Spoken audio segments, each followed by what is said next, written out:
কর্ম সেই কর্মের মধ্যে লিখিত না। যার যেমন কাজ সেই কর্মের মধ্যে তার ওই নরকের মধ্যে তাকে পতিত করা হয়। তাহলে মিশ্র কর্ম কি জানেন তো ভাইয়েরা?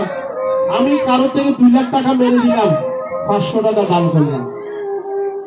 আবার 10 লাখ টাকা মেরে দিলাম, ওইখানে একটা মন্দির করে দিলাম। এগুলো কি হয় প্লাস মাইনাস? হ্যালো, আমি 5 লাখ টাকা মেরে দিলাম, একটা কারো ঘর একটা তৈরি করে দিলাম, এটা হচ্ছে দেখানো। তাই এটা হচ্ছে মিশ্রকর্ম। মিশ্রকর্মের ভালো ফলাফলের ভালো গুণ আর খারাপ ফলাফলের খারাপ গুণ। তাই আমাদের 3 ধরনের কর্ম রয়েছে ভাইয়েরা, আপনারাই ভেবে নেবেন কোন কর্ম করলে ভালো আর কোন কর্ম করলে খারাপ। তাই ভগবান সমাধান দিতে সব গীতার মধ্যে।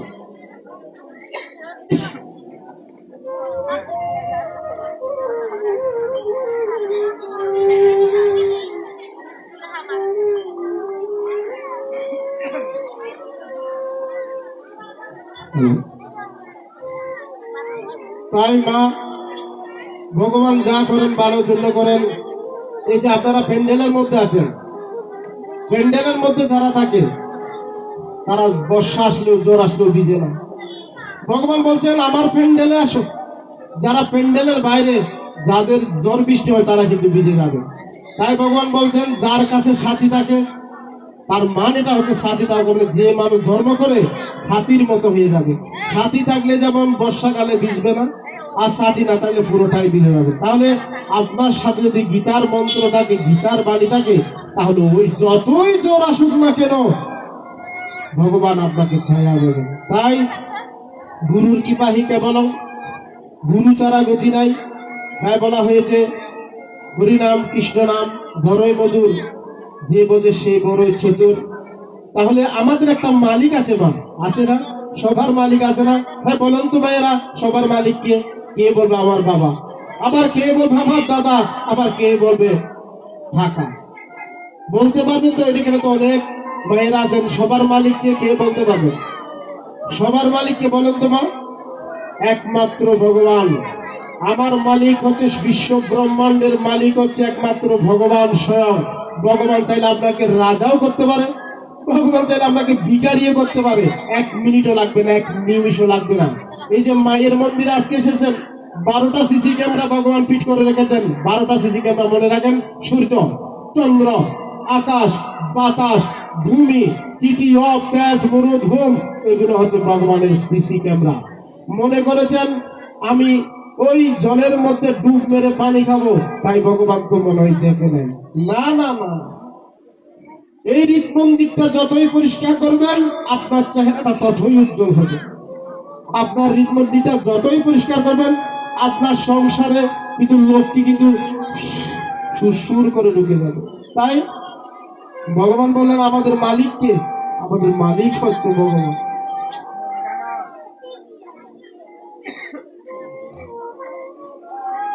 তাই এই যে যারা মালিকের উপর ভরসা করে আছে না, যারা মালিকের উপর ভরসা করে আছে না, তাদের কিন্তু ভগবান কিন্তু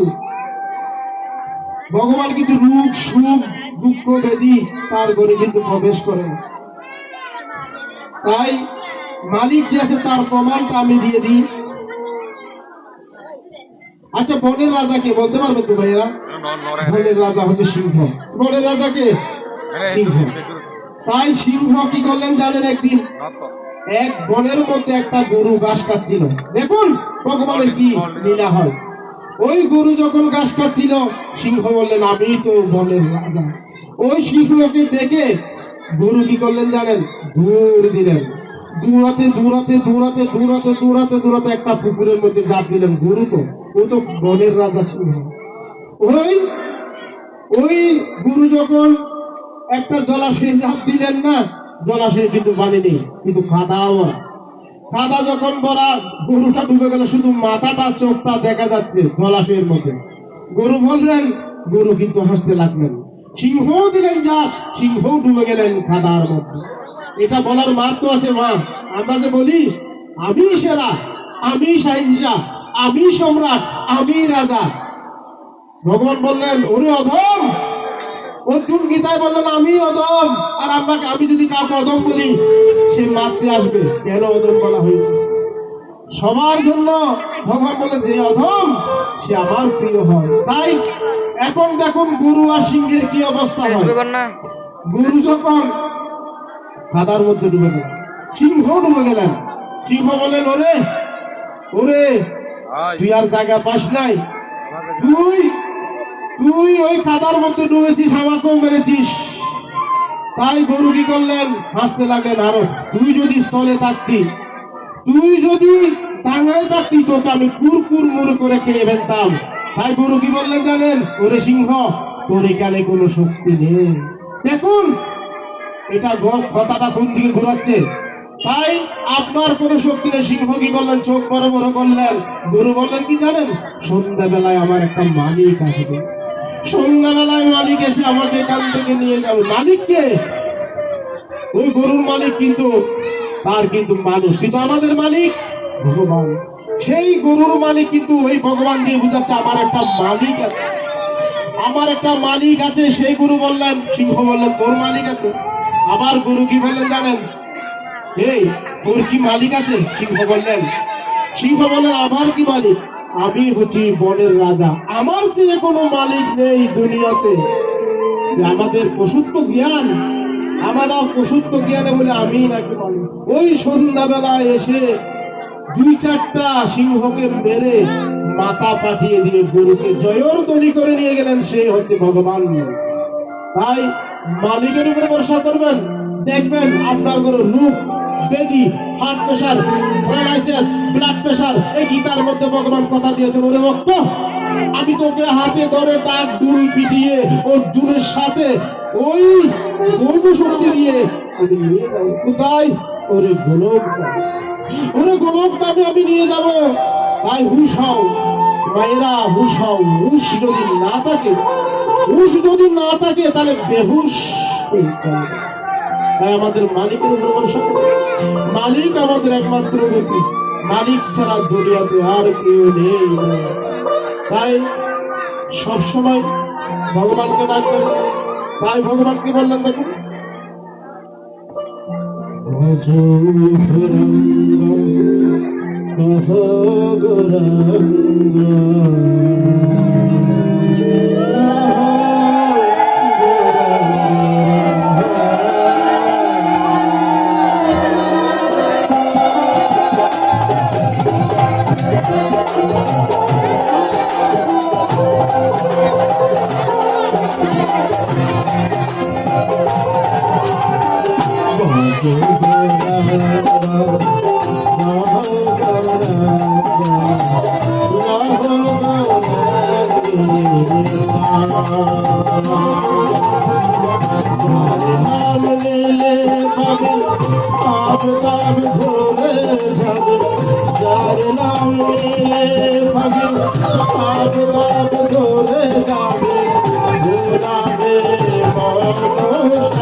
ধরে যাবে যার নাম নিলে যাবি পাপ তাপ ধরে যাবে ঘোরাবে মানুষ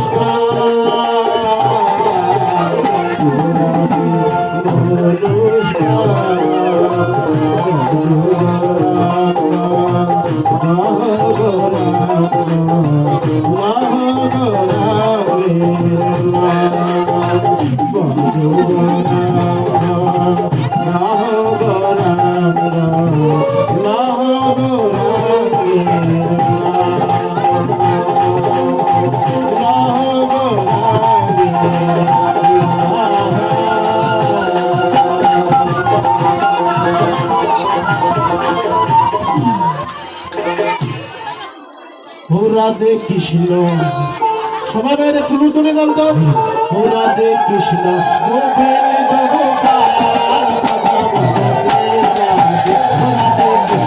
Govinda Gopal Shri Radhe Shri Radhe Shri Radhe Shri Radhe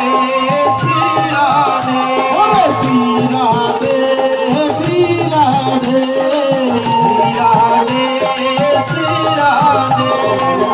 Sri Radhe, Sri Radhe, Sri Radhe, Radhe Krishna, Govinda Gopal, Sri Radhe, Radhe Krishna, Govinda Gopal, Sri Radhe, Sri Radhe, Sri Radhe, Sri Radhe, Sri Radhe, Sri Radhe, Sri Radhe.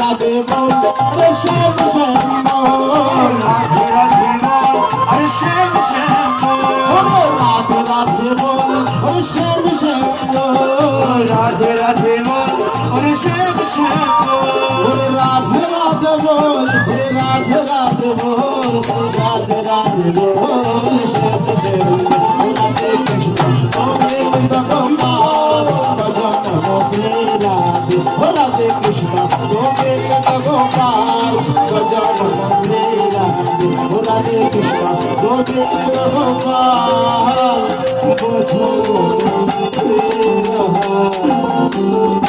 এই যে ভাইয়েরা রাধার নাম করার সময় যদি রাধা না বলেন বিপদ সংকেত আছে। তাই রাধা 100 বার কৃষ্ণ নাম করাচ্ছে প্রেম সে বলুন রাধে রাধে যদি বলেন রাধা মা বেশি খুশি হন। তাই কৃষ্ণ বেশি খুশি হন, রাধা যত নাম করবেন তাই না। রাধা একদিন রাধা কি করলেন ওই বৃন্দাবনে তেঁতুল গাছ আছে না মা, তেঁতুল গাছকে অভিশাপ দিলেন। রাধা মা তেঁতুল গাছকে আবার আশীর্বাদ দিলেন। ওই বৃন্দাবনে জানো এরা তেঁতুল গাছে কিন্তু তেঁতুল ফাঁকে না। এই কথাটা শুনুন, এখানে তেঁতুল গাছে তো তেঁতুল পাকে, কিন্তু বৃন্দাবনে যান তেঁতুল গাছে কিন্তু তেঁতুল পাকবে না। তাই একদিন কি করলেন জানেন তো রাধা রাধা বলেন আমার প্রাণ গোবিন্দকে আমি দেখতে যাব। আমি প্রাণ গোবিন্দকে দেখতে গিয়ে আমি আমার প্রেরণানাথকে আমি দেখতে চাই। কি সুন্দর করে সাজলেন রাধা। রাধা মা এমন সুন্দর করে সাজলেন লক্ষ লক্ষ সূর্যের চেয়ে জ্যোতি। তাই রাধা মা বললেন আমার প্রাণ গোবিন্দ আজকে আমি ওই সামনে গিয়ে দাঁড়াবো। তাই বললেন রাধা কি করলেন জানেন, সেজে গুজে যখন যাচ্ছিলেন না কৃষ্ণকে দর্শন করার জন্য, ওই হিমেল তলা নামে বৃন্দাবনে একটা হিমেল তলা নামে একটা গাছ আছে মা। যদি কেউ যদি বৃন্দাবনে যান হিমেল তলায় যাবেন, সেখানে রাধার চরণ আছে। হিমেল তলায় গিয়ে রাধা যখন ওই তেঁতুল আছে না পাকা তেঁতুলের মধ্যে পা পিছলে পড়ে গেলেন। দেখুন ওই পা পিছলে যখন পড়ে গেলেন হিমেল তলায়, তার রাধা শ্বাস সজ্জা সব বিনষ্ট হয়ে গেল।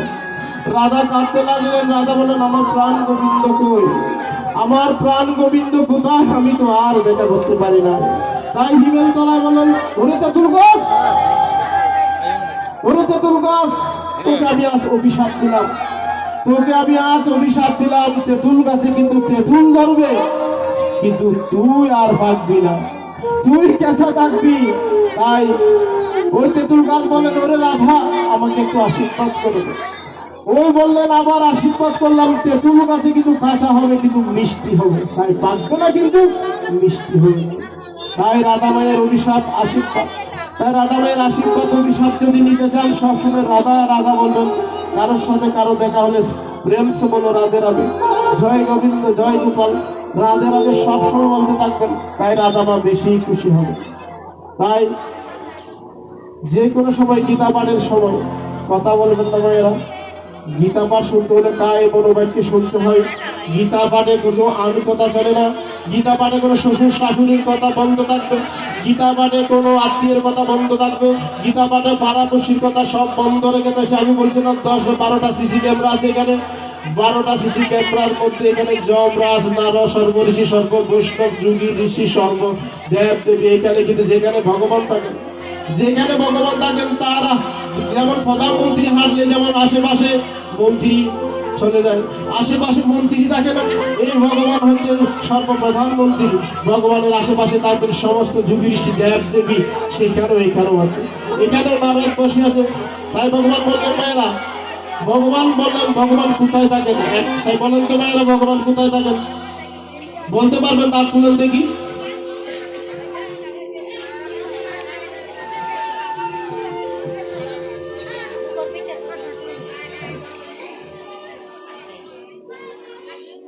মায়েরা, ভগবান কোথায় থাকেন বলেন তো? কেউ বলবেন ভগবান মন্দিরে থাকেন না, কেউ বলবেন সীতাকুণ্ড থাকেন না, কেউ বলবেন আদিনাথে থাকেন, কেউ বলবেন গয়াকাশিতে। ভগবান কোথায় থাকেন না? ভগবান গীতার মধ্যে বলে দিয়েছেন, যারা নবম অধ্যায়ে পড়বেন, যারা গীতা পড়েন, ভগবান কোথায় থাকেন ওরা শুনুন। ভগবান কি লক্ষ্মীর কাছে থাকেন না রাধার কাছে থাকেন? ভগবান থাকেন যেখানে, যেখানে গীতা পাঠ করা হয়, যেখানে ভগবানের কথা হয়, যেখানে ভগবানের কথা আলোচনা করা হয়, যেখানে ভগবানের সাথে গুণকীর্তন করা হয়, সেখানে কিন্তু ভগবান কিন্তু অবস্থান করেন এই আসনের মধ্যে। তাই একদিন নারদ যখন ভগবানকে খুঁজতে গেলেন, ওরে মা লক্ষ্মী তো থাকেন বৈকুণ্ঠে, আমি একটা ভগবানকে খুঁজতে যাব। ভগবানকে যখন খুঁজতে গেলেন না, মা লক্ষ্মী বললেন, এখানে তো কোনো ভগবান নেই। তাহলে নারদ বললেন, ভগবান কোথায় থাকেন? লক্ষ্মী বললেন, আমি তো জানি না ভগবান কোথায় থাকেন। লক্ষ্মী বললেন, কোনো প্রিয় জায়গায় নাকি গেছে। তখন ওই নারদ ঘুরতে ঘুরতে যখন একটা সরোবর মানে একটা পুকুরের পাশে আসলেন, যোগী ঋষিরা ধ্যান করতে লাগলেন, এরকম বসে লাগলেন যোগী ঋষিরা। তখন নারদ দেখলেন, নারদ অন্তর্যামী হয়ে হৃদয়ের মধ্যে ঢুকে গেলেন। যোগীরা ধ্যানেরত ভগবানকে খুঁজতেছেন। ভগবানকে যখন খুঁজতেছেন কোথায় থাকেন, ভগবান যখন হৃদয়ের মধ্যে ঢুকে গেলেন, প্রত্যেকটা যোগীর মধ্যে ভগবান তো নেই। তখন কি করলেন ভগবান? আবার যেতে যেতে একটা গ্রামে, এরকম গ্রামে আসলেন, সেখানে গীতা পাঠ হচ্ছে। এরকম ভক্ত বসে আছে, এরকম ভক্ত যখন বসে আছে, কীর্তন হচ্ছে, সেখানে ভগবানের নাম করা হচ্ছে। তাই নারদ এসে দেখলেন ভগবান সাক্ষাৎ নারায়ণ গুরুর পাশে বসে। সেই জন্য আমি গীতার কথা বলছি। ভগবান এই আসনে বসে আছেন মায়েরা, ভগবান কিন্তু আছেন, কিন্তু মায়েরা শুনুন, আলোচনা করবেন, দেখবেন ভগবানকে উপলব্ধি করতে পারবেন। তাই ভগবান যোগীদের হৃদয়ে থাকে না, ভগবান লক্ষ্মীর কাছেও থাকে না, ভগবান রাধার পাশেও থাকে না। যেখানে ভগবানের কথা আলোচনা করা হয়, সেখানে ভগবান চলে আসে। সেই জন্য নারদ এমন একটা জিনিস, নারদ কিন্তু সারা বিশ্ব ব্রহ্মাণ্ড ঘুরতে থাকেন। নারদ কিন্তু সারা বিশ্ব ব্রহ্মাণ্ড কিন্তু ঘুরতে থাকেন। সেটা কিন্তু কার অভিশাপ জানেন? সেটা বর্মার অভিশাপ। তাই নারদ যে বললেন, বর্মা কি অভিশাপ দিলেন জানেন তো? বর্মা বললেন, মা ওরে নারদ, আমার ছেলে আছে, আমার নাতি আছে, আমার এই সংসার করে একটু দুনিয়া থেকে মানুষ সৃষ্টি, জন্ম নেওয়ার মানুষ বৃদ্ধি কর। তখন নারদ বললেন, ওরে বর্মা, নারদ তো বর্মার ছেলে, তাই নারদ আর বর্মার মধ্যে কথা কাটাকাটি হচ্ছে। বর্মা বললেন, তুই আমার উপর কথা বলছিস, আমার ছেলের নাতি বিয়ে করে সংসার করে বৃদ্ধি করবে। নারদ বললেন, না না না, বৈরাগী হও, বৈরাগী হও, সংসার করলে তোর মৃত্যু হবে, জন্ম হবে, পৃথিবীতে এসে জন্ম হবে, আবার মরে যাবে, এগুলো এই কাজ করিস না, বৈরাগী হও, ঠাকুর হও, কৃষ্ণ সেবা করো। তাই ব্রহ্ম অভিশাপ দিলেন, ওরে নারদ, ওরে নারদ, তোকে অভিশাপ দিলাম, তুই সারা জীবন ঘুরতে থাকবি, এক ইঞ্চিও তুই এদিক ওদিক করতে পারবে, শুধু ঘুরতেই থাকবি বিশ্ব ব্রহ্মাণ্ডে কোটি কোটি। সেই জন্য নারদ এক জায়গা থেকে অন্য জায়গায়। নারদ বললেন, ওরে বর্মা, তোকে অভিশাপ দিলাম, তোকে অভিশাপ দিলাম, বর্মার পূজা হয় না। দেখুন তো মায়েরা, মায়া মন্তেশ্বরী মায়ের পূজা হচ্ছে, বর্মার পূজা হয় কিনা? বর্মার পূজা দুনিয়া বিশ্ব ব্রহ্মাণ্ডে হয় না। বর্মার পূজা কোনো মন্দির আছে বলতে পারবেন তো? বাংলাদেশে, ইন্ডিয়াতে বর্মার মন্দির থাকলেও কিন্তু পূজা হয় না। কিন্তু পূজা হয় না কারণ নারদ অভিশাপ দিল। নারদ অভিশাপ দিল, ওরে বর্মা, জগতে আপনার পূজা হবে না, জগতে কোনো বর্মার পূজা। তাই হরে কৃষ্ণ হরে কৃষ্ণ, সবাই কিন্তু আমার নিবেদন, নিবেদন হাত খুলবেন। হরে কৃষ্ণ হরে কৃষ্ণ, কৃষ্ণ কৃষ্ণ হরে হরে, হরে রাম হরে রাম, রাম হরে হরে, হরে কৃষ্ণ হরে কৃষ্ণ, কৃষ্ণ কৃষ্ণ হরে হরে, হরে রাম রাম, রাম হরে হরে, হরে কৃষ্ণ কৃষ্ণ, কৃষ্ণ কৃষ্ণ হরে হরে, হরে রাম রাম, রাম হরে হরে, হরে কৃষ্ণ কৃষ্ণ, কৃষ্ণ কৃষ্ণ হরে হরে, হরে রাম রাম, রাম হরে হরে, কৃষ্ণ কৃষ্ণ, কৃষ্ণ কৃষ্ণ হরে হরে, হরে রাম রাম, হরে হরে, হরে কৃষ্ণ কৃষ্ণ, কৃষ্ণ কৃষ্ণ হরে হরে, হরে রাম রাম, রাম রাম হরে হরে, হরে কৃষ্ণ কৃষ্ণ, কৃষ্ণ কৃষ্ণ হরে হরে, হরে রাম রাম, রাম হরে হরে,